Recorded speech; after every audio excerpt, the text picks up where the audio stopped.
Innal hamdalillah nahmaduhu wa nasta'inuhu wa nastaghfiruh wa na'udzu billahi min shururi anfusina wa min sayyiati a'malina. May yahdihillahu fala mudilla lahu wa may yudlil fala hadiyalah. Asyhadu an la ilaha illallah wahdahu la syarika lah wa asyhadu anna Muhammadan 'abduhu wa rasuluhu la nabiyya ba'dah. Ayyuhal hadirun, usi nafsi wa iyyakum bittaqwallah. Faqad qala Allah Ta'ala fi kitabihil azim.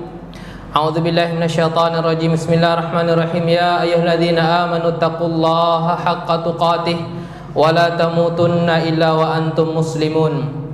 Sidang jamaah Jumat yang dimuliakan oleh Allah Subhanahu wa taala.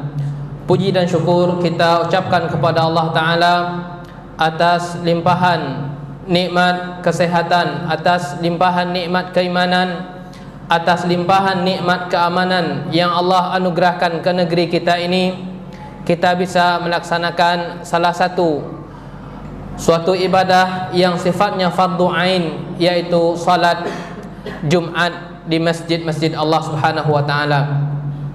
Salawat dan salam kepada Nabi kita Muhammad sallallahu alaihi wasallam dan kepada orang-orang yang mengikuti beliau, semoga selalu tercurahkan kepadanya. Sidang Jumat yang dimuliakan oleh Allah Subhanahu wa taala, pada kesempatan yang terbatas ini ada suatu pembahasan yang akan khatib sampaikan sedikit, yaitu mendapatkan pahala tanpa batas. Kita tentu butuh semua kepada suatu amalan baik. Pada suatu saat kita enggak akan bisa action. Pada suatu saat kita enggak akan bisa terjun langsung untuk beribadah. Akan tetapi pahala tersebut tetap mengalir ke buku catatan kebaikan kita. Ada dua sebab secara umum kita bisa mendapatkan pahala tanpa batas ini. Yang pertama adalah menanamkan nilai kesalehan dalam diri kita. Dan yang kedua adalah melaksanakan aktivitas atau kegiatan yang sifatnya itu memberikan manfaat kepada yang lain. Yang pertama adalah menanamkan kesalehan di dalam diri kita. Bisa jadi amalan kesalehan yang kita lakukan itu sifatnya hanya untuk kita pribadi. Namun kenapa kita bisa mendapatkannya terus mengalir untuk kita? Ketahuilah, ada rahasianya di dalam solat kita. Ada rahasianya, yaitu ungkapan doa yang dibaca seluruh orang yang solat, yaitu assalamu alaina wa ala ibadillahi salihin. Semoga keselamatan, keamanan untuk kami dan kepada hamba-hamba Allah yang saleh. Kita tahu jutaan manusia, bahkan ratusan juta manusia salat kepada Allah Subhanahu wa taala. Tidak ada satupun di antara orang yang salat kecuali dia mengucapkan doa ini yang berbunyi assalamu alaina wa ala ibadillahi salihin. Semoga keselamatan, ketenangan selalu tercurahkan kepada kami dan kepada hamba-hamba yang soleh. Rasulullah sallallahu alaihi wasallam mengatakan, fa innakum idza qultumuha, kalau sekiranya kalian mengucapkan doa ini, asabat kulla 'abdin lillahi salih fis sama'i wal ard, maka niscaya akan mengenai, akan sampai kepada hamba-hamba Allah yang saleh, baik di permukaan bumi ini maupun di langit. Al-Imam At-Tirmidzi mengatakan, man arada ayyahdha bihadha salam alladhi yusallimu al-halqu fi shalah, barang siapa yang ingin mendapatkan doa ini yang diucapkan oleh orang yang salat, assalamu alaina wa ala ibadillahi salihin, falyakun abdan salihan, maka hendaklah perbaiki diri kita menjadi pribadi yang saleh. Wa illa hurrima hadzal fadlul azim, Kalau kita enggak memperbaiki diri kita menjadi pribadi yang soleh, maka setiap doa yang diucapkan oleh jutaan manusia, kita enggak akan mendapatkannya. Pertanyaannya, apa kriteria orang yang soleh? Al-Hafidh Ibnu Hajar mengatakan, orang soleh itu al-qaim bihuquqillahi wa huququl ibad. Orang yang kriteria orang yang soleh itu, beliau mengatakan, orang yang menunaikan hak Allah dan hak manusia. Soleh, kesolehan dalam diri seorang apabila tercakup dalam dirinya menunaikan hak Allah dan menunaikan hak manusia. Hak Allah yang sangat besar untuk kita tunaikan adalah ikhlas lillahi ta'ala, untuk memurnikan ibadah kita lillah. Salat kita lillahi rabbil alamin, ibadah puasa kita lillahi rabbil alamin, ibadah kurban kita lillahi rabbil alamin. Tidak ada suatu pun kita melaksanakan suatu ibadah kecuali alamatnya kita alamatkan kepada Allah yang berada di atas arsy-Nya, yaitu Rabbul Alamin. Sidang Jumat yang dimuliakan oleh Allah Subhanahu wa taala, suatu hal yang paling besar Allah larang adalah kesyirikan. Nabi kita Muhammad sallallahu alaihi wasallam bersabda, "Ala unabbiukum bi akbaril kabair." Maukah kalian aku kasih tahu tentang dosa yang paling besar? Beliau mengatakan, al-isyraku billah, yaitu seseorang menjadikan tandingan bagi Allah. Kapan seorang dikatakan kepada kesyirikan, jatuh ke dalam kesyirikan? Apabila ada kekhususan Allah dia berikan kepada selain Allah. Allah hanya mengetahui hal yang gaib, tidak ada satupun yang lain yang mengetahuinya.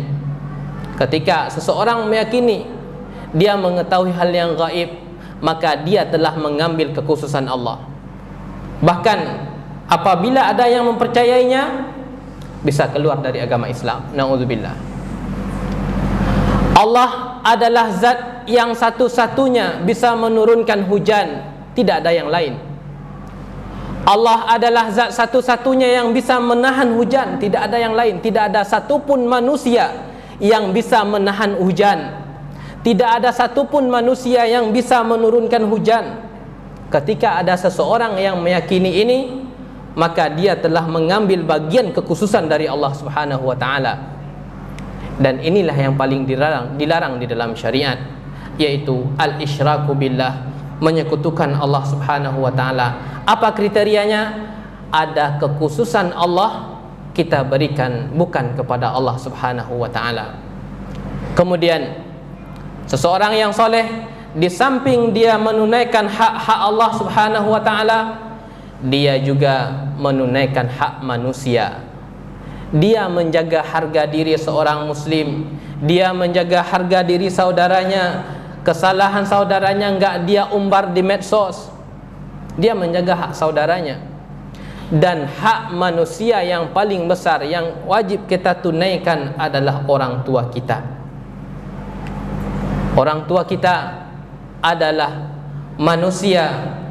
Setelah hak Allah Subhanahu wa taala, punya hak terhadap anaknya untuk berbakti.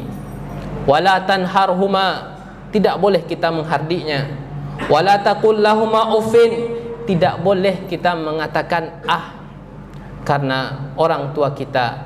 Keberadaan kita di dunia ini setelah perjuangan hidup dan mati yang dialami oleh orang tua kita, mulai dari hamilnya, mulai dari melahirkannya, mulai dari menyusuinya. Bahkan dikisahkan ada orang yang bertanya kepada Ibnu Umar ketika beliau tawaf, "Wahai Ibnu Umar, aku telah menggendong ibuku dari Yaman ke sini, ribuan kilometer digendong.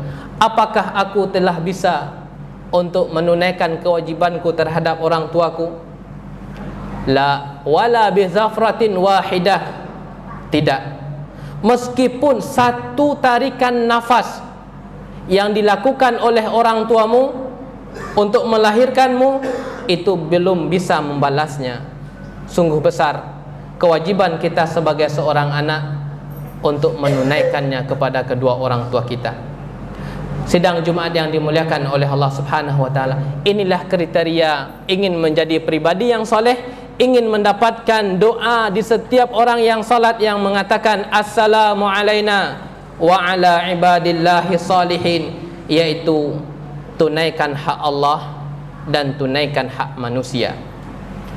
Sidang jamaah Jumat yang dimuliakan oleh Allah, suatu ide yang cacat, suatu anggapan yang prematur. Yang penting hubungan saya sama manusia baik, tidak masalah enggak salat, tidak masalah enggak menutup aurat, yang penting hubungan sama manusia bagus. Belum sempurna kriteria solehnya, masih cacat, karena kesalehan itu sudah kita katakan adalah gabungan dari antara hak Allah dengan hak manusia. Maka inilah kriterianya, kriteria yang soleh yang bisa kita mendapatkan doa yang diucapkan oleh orang masing-masing yang salat, jutaan bahkan ratusan juta orang yang mengatakan assalamu alaina wa ala ibadillahi salihin. Yang kedua, agar kita bisa mendapatkan pahala unlimited, pahala tanpa batas, adalah kita melaksanakan suatu kegiatan, aktivitas yang manusia lain mendapatkan faedahnya. Rasulullah sallallahu alaihi wasallam mengatakan, inna mimma yalhaqul mu'min min amalihi wa hasanatihi ba'dal mautihi, sesungguhnya seseorang mukmin itu bisa mendapatkan pahala kebaikan setelah dia meninggal dunia. Orang yang meninggal dunia, kita tahu dia enggak bisa beribadah lagi, sudah terputus. Yang pertama adalah Rasulullah mengatakan ilman 'allamahu wa nasyarahu, ada ilmu yang ia ajarkan. Apakah mesti untuk hafal suatu hadis, hafal Al-Quran agar kita menyampaikan ilmu? Tidak mesti. Yang penting ilmu yang kita sampaikan itu diambil dari Al-Quran dan Sunnah. Ketika kita mengetahui ada anak kita yang dia makan pakai tangan kiri, kita ingatkan, nak, makan pakai tangan kanan, ringan. Setiap kali dia makan pakai tangan kanan, kita mendapatkan pahalanya. Ketika kita mengajarkan anak kita berwudu, setiap kali adik kita, anak kita, keponakan kita berwudu, kita mendapatkan pahalanya meskipun kita sudah dibungkus dengan kain kafan. Pahala tanpa batas, yaitu seseorang yang mengajarkan ilmu, meskipun ilmu yang ringan, dia mengajarkan bacaan Al-Fatihah kepada anaknya. Setiap kali anaknya salat, Bismillahirrahmanirrahim, Alhamdulillahirabbil alamin, dia dapatkan dari kita. Setiap kali dia salat, kita mendapatkan pahalanya, meskipun kita sudah berubah menjadi tulang belulang.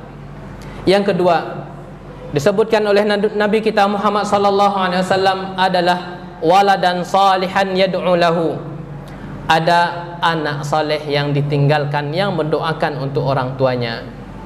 Sidang Jumat yang dimuliakan oleh Allah Subhanahu wa taala, ini adalah isyarat peringatan bagi kita sebagai seorang bapa untuk mengarahkan anak-anak tersebut kepada jalur pendidikan, agar anak-anak kita bisa mengenal agama, agar anak-anak kita bisa menjadi pribadi yang baik.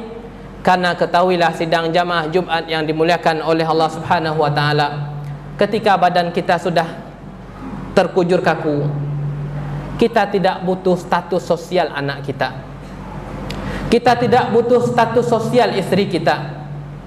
Yang kita butuhkan adalah apakah dia mendoakan ketika kita sudah berada di dalam kuburan. Apakah dia mengatakan Allahumma ighfirli wali walidayya warhamhuma kama rabbayani shaghira? Apakah ingat anak kita ketika kita berada di dalam kuburan? Sungguh kita enggak butuh status sosial dia. Setinggi apapun status sosialnya, kita enggak membutuhkan. Yang kita butuhkan adalah apakah anak ini ingat mendoakan kita ketika kita dalam kuburan. Disebutkan di dalam hadis, ada seorang orang tua yang dia hanya beramal sekedar saja. Kemudian, ya Rabbi, anna lihaza, wahai Allah, kenapa kedudukanku tinggi di surga? Dijawab oleh malaikat yang diwahyukan, dzalika bisababi istighfari waladikalak. Engkau mendapatkan kedudukan yang sangat tinggi ini dikarenakan ketika di dunia anakmu ingat denganmu, anakmu selalu mendoakan untukmu, mendoakan ampunan untukmu, mendoakan agar engkau dijauhkan dari azab kubur, mendoakan agar engkau dijauhkan dari azab api neraka, sehingga engkau mendapatkan kedudukan yang sangat tinggi.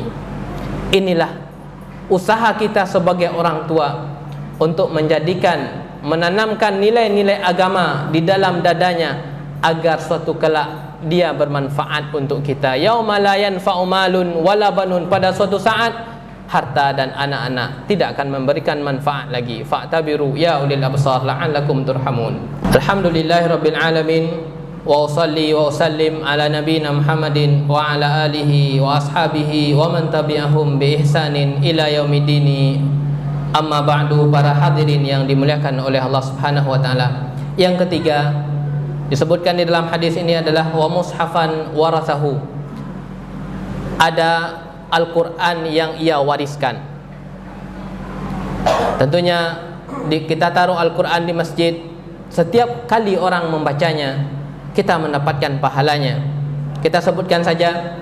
Yang keempat adalah au masjidan banahu, atau dia ikut andil dalam membangun masjid, meskipun asetnya yang ia salurkan ringan, enggak terlalu besar, akan tetapi dia ikut andil dalam terbangunnya suatu masjid, karena masjid adalah tempat orang beribadah, karena masjid adalah afdalul buqa' ilal ardi, afdalul buqa', tempat yang Allah cintai di permukaan bumi ini adalah masjid.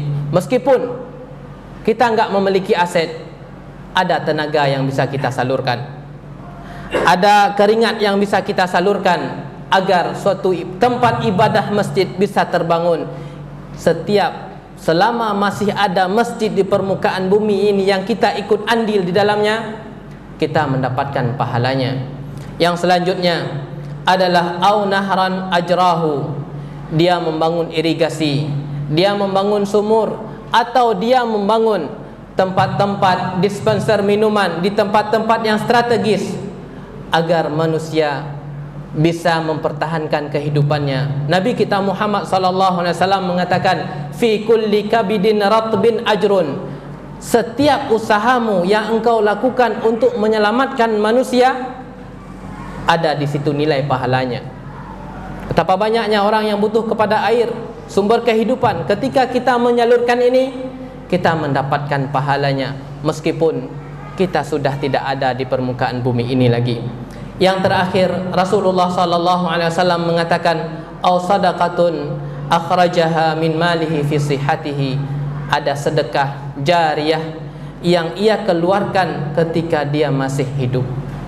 Sidang Jumat yang dimuliakan oleh Allah Subhanahu wa taala, ini dua poin ini itu bisa kita mendapatkan pahala terus meskipun kita sudah enggak bisa beribadah secara langsung lagi. Yang pertama adalah tanamkan nilai pribadi yang soleh dalam diri kita, dikarenakan setiap orang yang salat pasti mengatakan assalamu alaina wa ala ibadillahi salihin. Setiap orang yang salat pasti mengatakannya. Yang kedua, tanamkanlah kegiatan-kegiatan yang bisa bermanfaat untuk orang lain. Innallaha wa malaikatahu yusalluna 'alan nabi ya ayyuhalladzina amanu sallu 'alaihi wa sallimu taslima.